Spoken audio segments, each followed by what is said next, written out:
Absolutely shocking. Absolutely embarrassing. We are. I haven't done a video for so long, but I had to do one today because I've been seeing so much on social media, so much on everywhere. People talking, Man United fans talking. I have known that we are capable of these losses. The Brentford and Brighton, the Man City games, many games that we've played, we haven't been the best team. We've just scored in important moments. We've not been the best team. And the way we play is no control in our possession, no control in how we build up play. We have good moments in the games where we have good counter-attacks, good attacking things happening, but we don't actually dominate consistently throughout.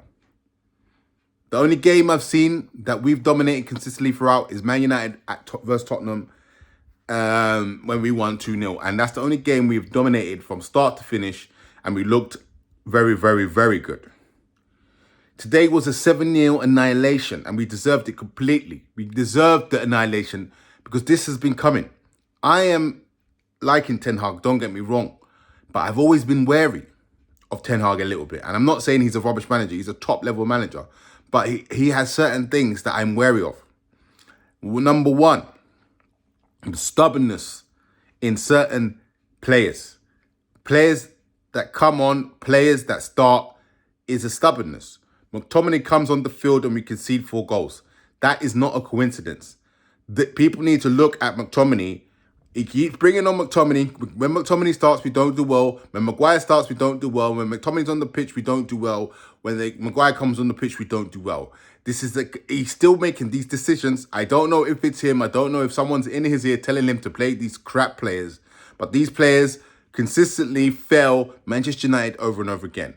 Now, I'm not saying that we would have came back if McTominay wasn't on the pitch, but 4 goals got conceded when McTominay came on the field. This is not a coincidence. Number 2, Anthony. It is clear to me that he's only playing because he signed him, because he is not doing anything in games.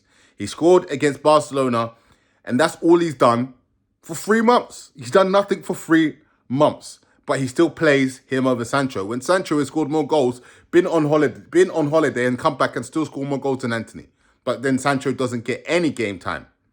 It's weird. It's not weird. It's obvious what's happening. He signed him. He spent 85 million. He's pushed the board to buy him. And he has to force him to play. If he doesn't play, then the board will look at him like, why did we sign this player for 85 million when he was too pricey?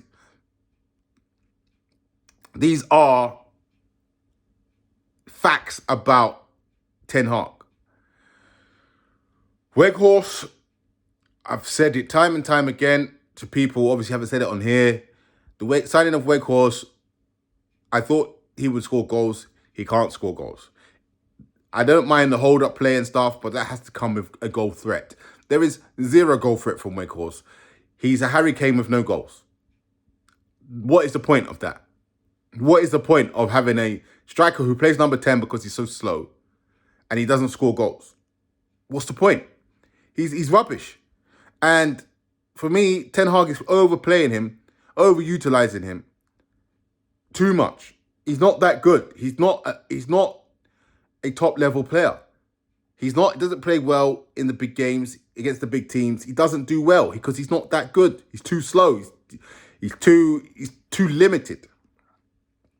Rashford, I feel sorry for him. I think he's still a threat, but I don't think he's getting any help at the moment in terms of goal-wise. And we don't score any goals. People keep focusing on how much we need to have defender, midfielders.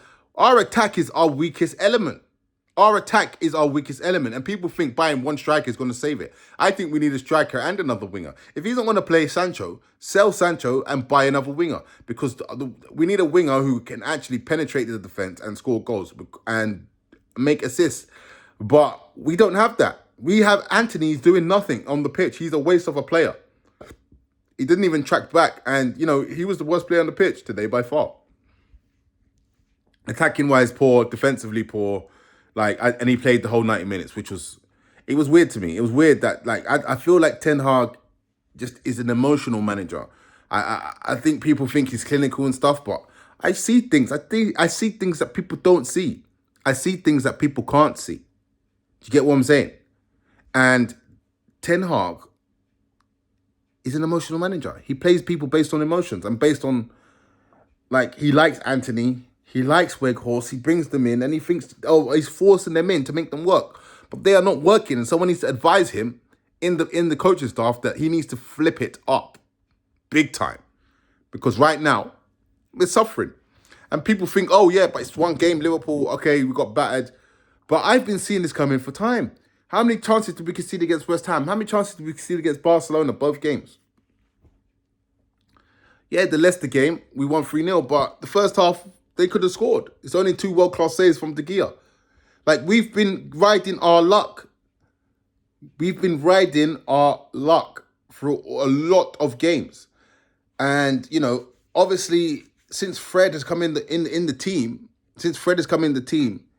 I'm not saying it's Fred's fault, but that control isn't there. You know, he brought Sabitzer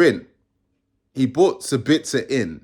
To replace Ericsson, who is a little bit of a ball-playing midfielder. And he chooses Fred, who is just a workhorse. Now, the ball needs to be controlled better. The reason why we're conceding more goals is because our ball retention is poor. And, you know, people might think, oh, yeah, I'm hating and this and that, and I'm saying this because we lost. I'm not.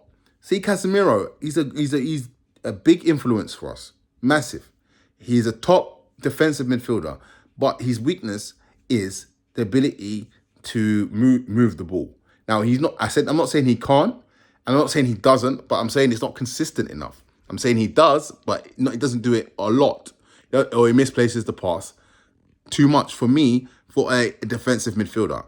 I want my defensive midfielder to not lose the ball. I want him to have 90% passing rate. I know Casemiro doesn't have that, and I know he has other amazing qualities, which has helped us fantastically. There is no doubt. But in a game like this, we need to keep the ball.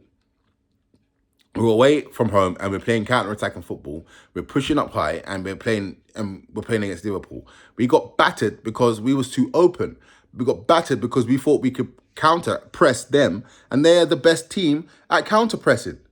They are the best team, and we played right into Liverpool's hands. We counter-press it, and they just are better than us. They've been drilled for 6-7 years at playing this style, with winning Champions Leagues and Premier Leagues playing this style. And I think, you know, the best way to play Liverpool is actually to sit deep and counter-attack, but not counter-press. And, you know, we tried our best. I get it. But we had chances. I get it. But for me, we need Qatar money.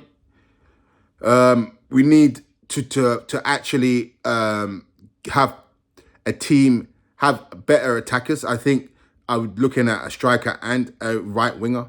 I don't rate Anthony, but we all know that Ten Hag is not going to buy a right winger, because Anthony is his guy from Ajax that he's paid 85 million for, which was a waste of money.